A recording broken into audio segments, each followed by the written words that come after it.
this case in particular, I'm eager to watch this because this is with not just any old libertarian.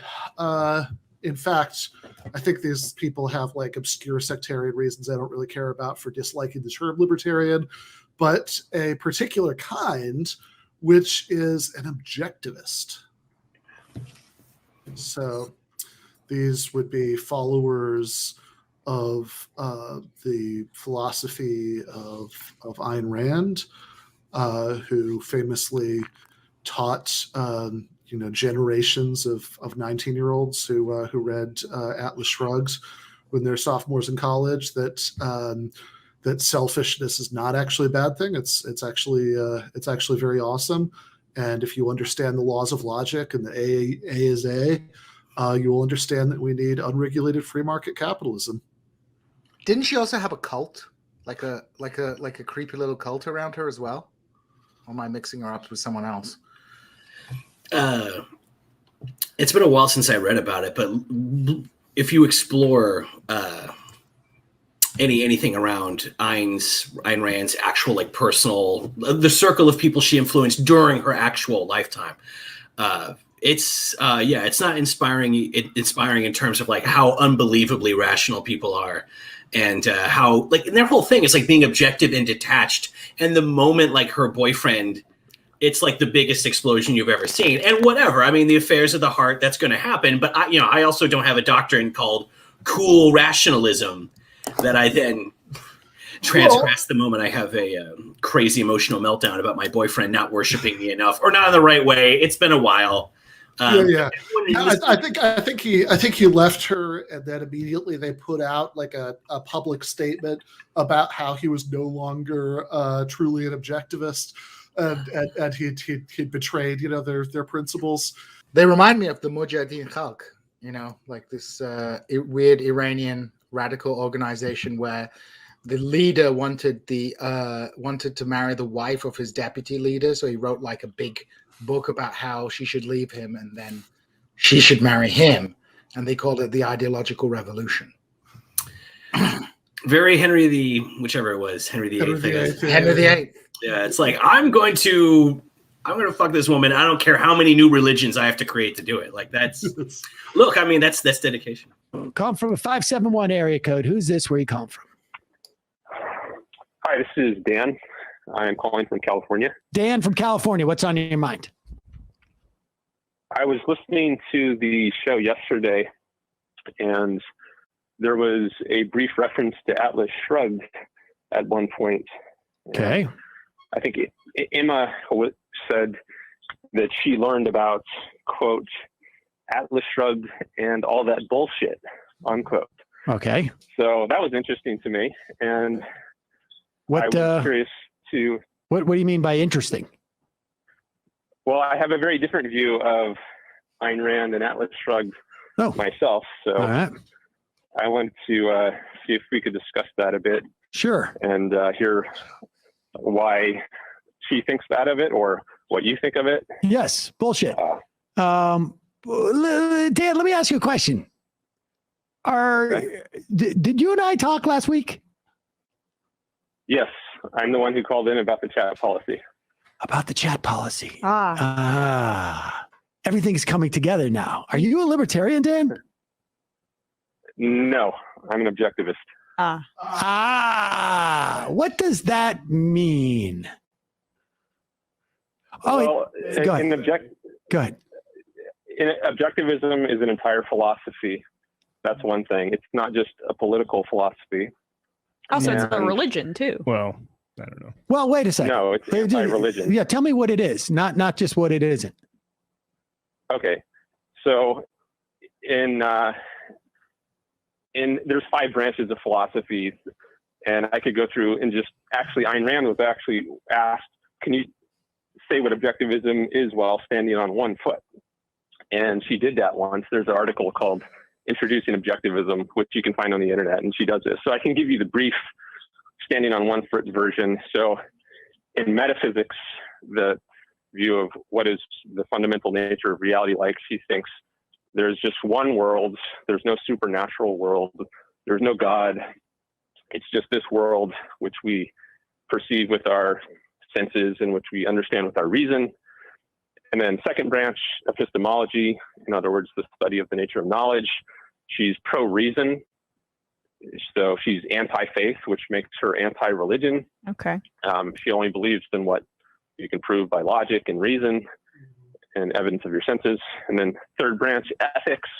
How should we live? She believes in a morality of rational self-interest, so you should do what's best for yourself. Right. I know that while very well. respecting the rights of others. Neither sacrificing yourself to others nor others to yourself. Right. Okay. Fourth branch, the final branch. Now that would you say that third branch, the one about pursuing your own self-interests, that one's when we start getting into politics a little bit, right? Yeah. So she believes in individual rights. In her last branch, political philosophy, she believes in capitalism. And the way she understands that, I think it's often smeared today, but how she understands it is that you can't initiate force against other people. If you did that, you would be violating their rights. So you can do whatever you want as long as you don't use physical force against other people. Right. The non-aggression policy, right? How do you think forests that's what libertarians sometimes call it. I think she didn't use that phrase. Sometimes it's called the non-initiation of force principle. Fair enough. But Fair enough. Now, these are things that you subscribe to too, right? I mean, this isn't. I mean, she's just the person who came up with this stuff. You don't perceive her as some type of like demigod or anything, or like a deity, right? Since it's not religious in nature. I mean, I admire her tremendously. I mean, that but comes I don't across. think she's like a supernatural being. Okay, but I mean, in terms of like just non-supernatural beings, she's right up there, right? Like, I mean, she's almost supernatural. She's like Plato, basically, right? I think she was a heroic person, and she lived a very. Did it bum you out when life. you found out that she took Social Security? No, actually, I recently produced a video about that, which I'm going to be releasing soon on my YouTube channel, which deals with the that smear of her that she was a hypocrite for taking money back that was looted from her through this program. And she actually discussed it herself in her article, The Question of Scholarships, which is available free on the internet. So there's no problem at all. It's perfectly consistent with her principles of non-coercion.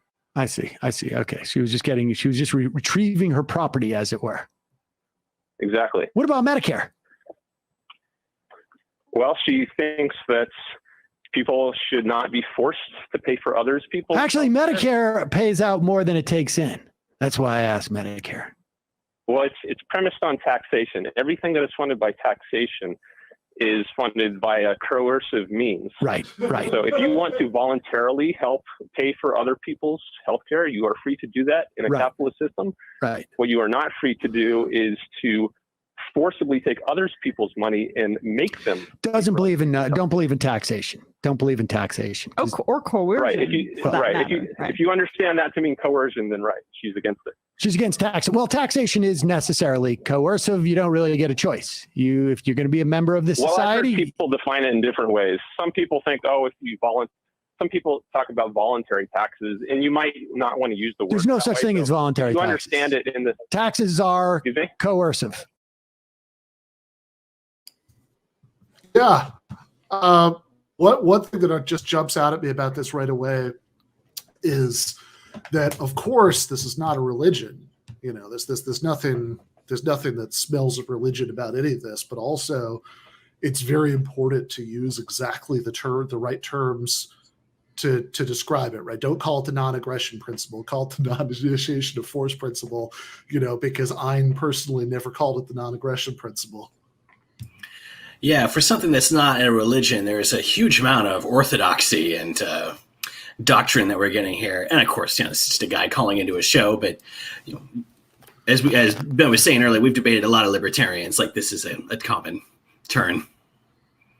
Yeah, I mean, this just reminds me of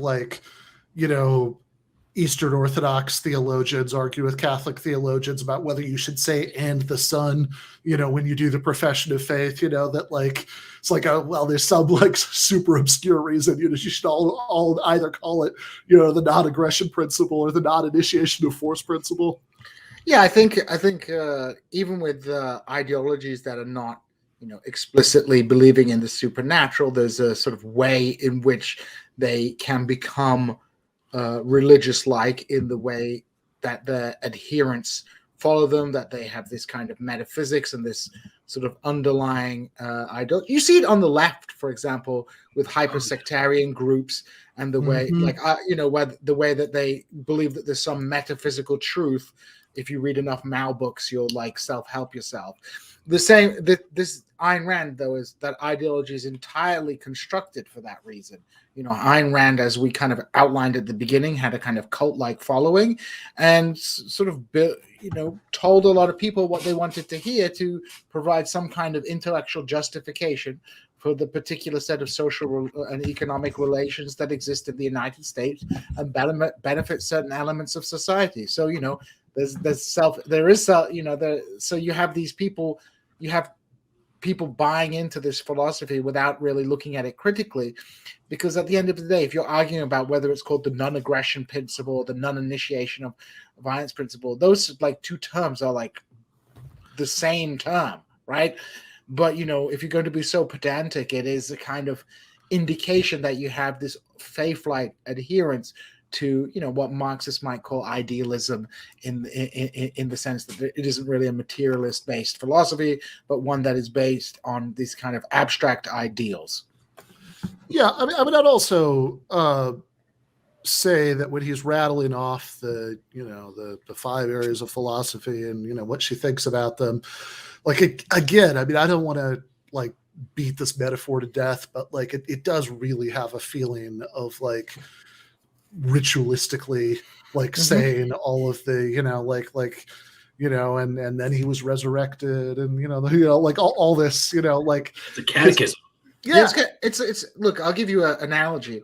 I can't remember which historian it was, but in Turkey before the Turkish Revolution and the secularization of the state, people would quote sayings of the Prophet and use like Islamic justifications for certain policies and things. After the revolution, people began using quotes of Mustafa Kemal Ataturk and serving the exact same function to justify, policies and ideologies to, have this like great person saying things. So there is this kind of tendency to like what you guys in philosophy call the appeal to authority, right. And this is what like Ayn Rand said this. So yeah, and I mean because when he's rattling off all of the these principles of objectivism, like so many of them are just completely vacuous, right? I mean, it's like, oh, we believe in objective reality, unlike everybody else, right? Who doesn't think that whatever they believe is objectively real? Like that's like kind of what it is to believe something is to think that it lines up with reality. Yeah. And oh, we believe that you should use reason, like as if this were anything that differentiated it. Like, all of the disagreements are about what reason tells you. Everybody at least thinks that they're, reasoning properly. Like this doesn't give you any information. You're just kind of ritualistically incanting like the rhetoric that was important to Ayn Rand, that, that like, cause she really emphasized, objective reality, this, logic, that, so it's like the more you say it, the more you feel like you're connected to that, even though like this is something, I mean, I said this in the first book, that I want to know, like what I want to see, the argument, right? People, because like there's a certain weird thing that people do when they encounter this, like Liz Brunig, who's somebody I like, but like she says she has a review of like this Ayn Rand book that was published posthumously, that a few years ago, where she says like, well, Ayn Rand, might have represented a certain kind of logic, but what about the logic of compassion and the logic of beauty? I'm like, no, slow down. What about the logic of logic, right? Like I want to know, I want to actually see the steps of this argument that's supposed to get you from A is A to we all need to accept unregulated free market capitalism, like really spell it out for me, how you get from, one of these to the other. Cause it's just so obvious that it's a front, right? I mean, like that this is ultimately like every other normative belief system, like you can have logical inferences between the steps, but but it's ultimately going to bottom out in stuff that you value, goals that you care about. And the idea that like logic per se is commanding you to care about only your own individual, fulfillment and, not anybody else's, and to want, totally unregulated capitalism, like just makes absolutely no sense if you think about it for 10 seconds. But I mean, I think all of this sort of like wrapping yourself in this rhetorical cloak. I mean, isn't that what it comes down to? I mean, again, I'm not super philosophically inclined, but this is logic and rationality as a posture and appearance, and there's nothing actually underneath that surface. It's merely a way to brand oneself or to create an appearance that you are somehow conforming to what it is to be logical. Because, for example, there's no reason that you can't be like completely having an emotional breakdown but making a perfectly logical argument. Those two things aren't contradictory at all, and you could be entirely cool and collected and calm. So people are kind of confusing one's appearance and posture for a deeper metaphysical truth, that if you say something slowly and calmly, what you are saying is logical, when there's actually nothing, there's no reason why that should be inherently the same. Or just doing the Ben Shapiro thing and saying it quickly and confidently. And then this is the same nonsense they do with, like, all these conservatives talk about their reverence for the Western canon and Enlightenment. But like none of them have read any of the Western canon, and none of them know what the heck any of the Enlightenment philosophers say. It's merely just like a T-shirt that they wear to kind of take a kind of posture. It's really an abuse of like the term logic and rationality. No, exactly. Yeah. It goes to show, though, how far you can get by putting something on a flag. I mean, even someone like Liz Brunig, who's a smart person, but like just read a paper or watch a movie with objectivists, and they'll tell you so many times that they're objective and they love logic, and you'll be like, all right, fine, you're the king of logic. Even if they even no way deserved it, and like Ben said, like maybe their theses flow logically from one another, but they're all reliant on some premise or on some political priorities that they're all and even at that, right? Like, I actually don't think their theses flow that well. They often still don't. But yeah, but if you have actually, you can get people to accept.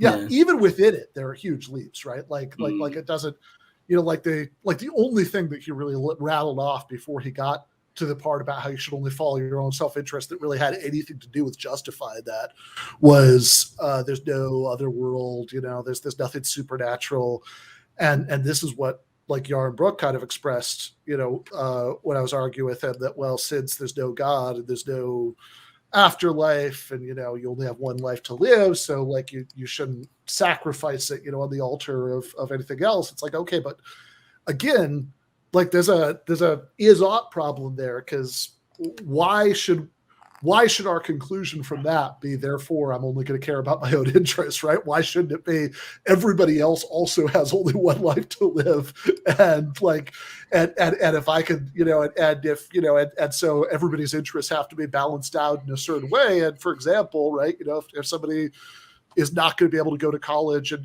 pursue their particular dreams, because my taxes weren't raised by 1%, right? Like it's, given that all of us have only one life to live, like you could just as easily take that to, okay, for sure, you should institute that tax. That's great. And yeah, I think that's great. There's one little side thing I want to mention here too, because I feel like it's innovative. He mentioned that, Ayn Rand, yes, she was on Social Security, and that's a smear against her. You're smearing her by doing that. She didn't have any money. She got on the social safety net, but that's a smear. So like, pretty lazy defense. What I love was the real argument was, that money was taken from her forcefully through taxes. So she's taking back money that had been looted from her. That is a great mode for argument. I'm going to do that all the time from now on. So the next time, anyone who was working for a company, steal, embezzle all the time, because they're taking your labor value from you. Don't forget to embezzle and follow in Ayn Rand's food stamps. I mean, footsteps.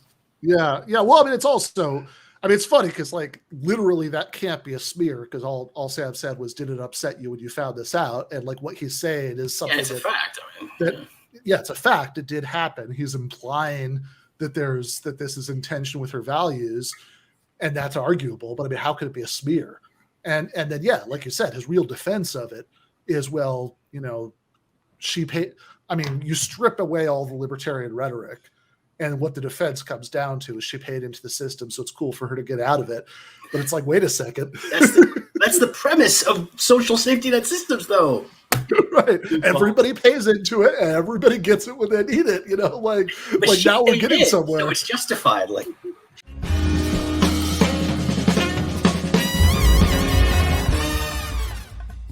You have been watching free public content from Give Them an Argument. To access every single episode of the show, the main show on Monday nights, all of the streams, all of the debate breakdowns, all of the patron-exclusive post-games on Monday nights, all of the patron-exclusive bonus episodes every week, and much, much more, go to patreon.com/Ben Burgis. I cannot resist ending this with, don't be foolish.